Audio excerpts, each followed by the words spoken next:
We now get to section 5, which is going to cover phase diagrams. So if you recall from the beginning of topic 8, we talked about there's two things that can dictate what state of matter a substance might be in. And that was temperature, but also pressure. What a phase diagram does is it attempts to show for every single substance what state of matter it will be in, depending on what the temperature and pressure might be. It's important to know that every single substance has its own phase diagram. And while they all look a little different, there are some commonalities, and we'll take a look at those. Before we go ahead and get started, I want to show you one example of a phase diagram, and that's what's shown here in the picture.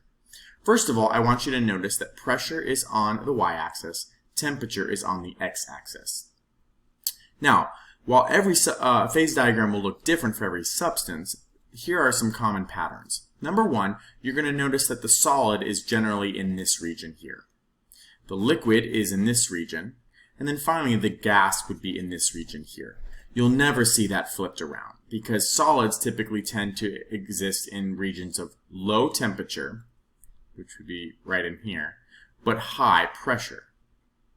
Liquids tend to exist in higher temperature and higher pressure, which is going to be this area.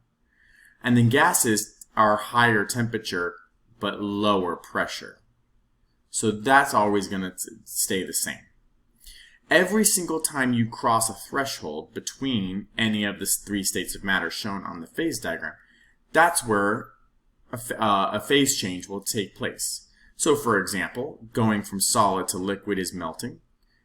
Going from liquid to solid is freezing. Liquid to gas is vaporization. Gas to liquid is condensation.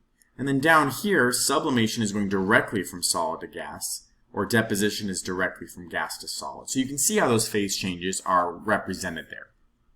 Now there's a couple other points on there that you might not be familiar with. The first one is known as the triple point. The triple point is the area or a condition of temperature and pressure where all three states of matter coexist. So right here is where solid, liquid, and gas all coexist. Now you can probably imagine this point is not very stable. And so this is going to be temperatures and pressures that we wouldn't necessarily normally come into contact with. The other point to be familiar with is all the way up here, and that's known as the critical point. The critical point is the temperature and pressure where the state of liquid and gas become indistinguishable. So you'll notice there's a very clear line that separates liquid and gas, but then after the critical point there is no line. And that's because the temperature and pressure are so high that you can't really tell what state of matter a substance might be in. Once again, you can guess that that's also going to be a very unstable area to be in. All right. To review, remember that every phase diagram looks a little different. For example, here's the phase diagram for carbon dioxide. Here's one for water. They do look different, don't they? But you generally see the solids are in the same region. The liquids are in the same region, and then the gases are in the same region, right? And we talked about how liquids are high temperature and high pressure. Gases are high temperature but low pressure. And solids are low temperature, high pressure. And if you think about that, it kind of makes sense, right? Like for example, a solid. Solids, we know if something's solid, it usually is low temperature. Like if you cool it down enough, it'll be solid. But also high pressure too. If you put the particles under high amounts of pressure, you're pushing them together really close. So both those things, low temperature and high pressure, makes sense that it favors the solid state. On the flip side of that, gases. If you were to heat something up really hot, that would tend to favor the gas phase, right? Because it has a high temperature. So that makes sense. But then also low pressure. If you don't put a lot of pressure on those particles, you let them move around, get lots of space in between them, it would make sense that that also would favor the gas phase. So these things, if you think about it and stop and ponder them, they do make sense, right? And so that is a review there.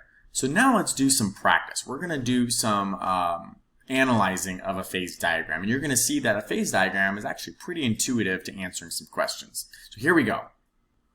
Okay, so let's first start out by looking at a phase diagram for carbon.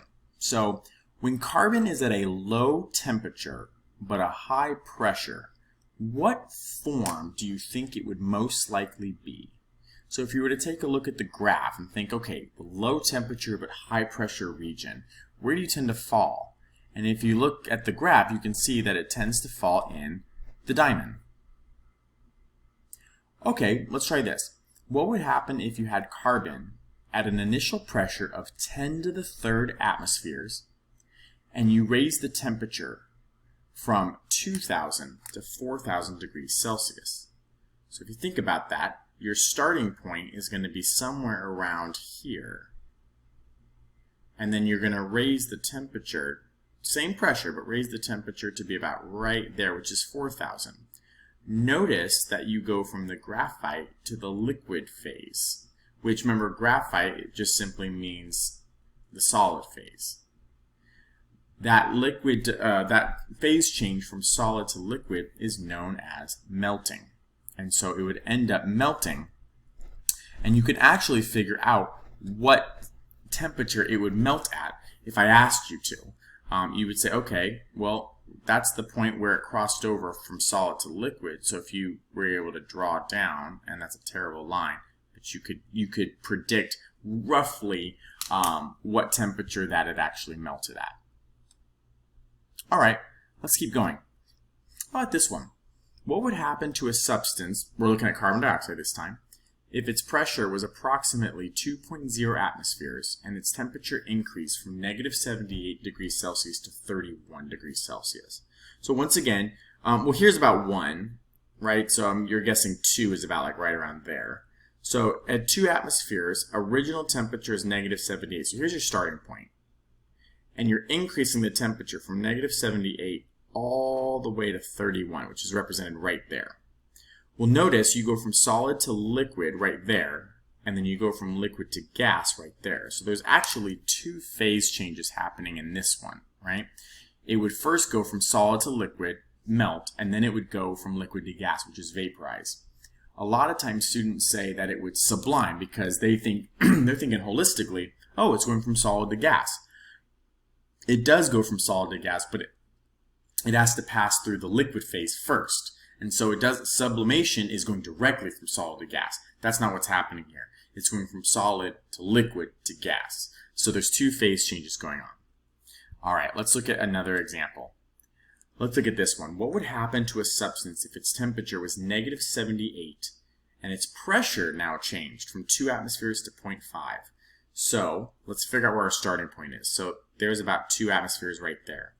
And negative 78. So there's our starting point. So 2 atmospheres, negative 78. But this time the pressure is what's changing. It's going to drop to 0.5, which is going to be right around there.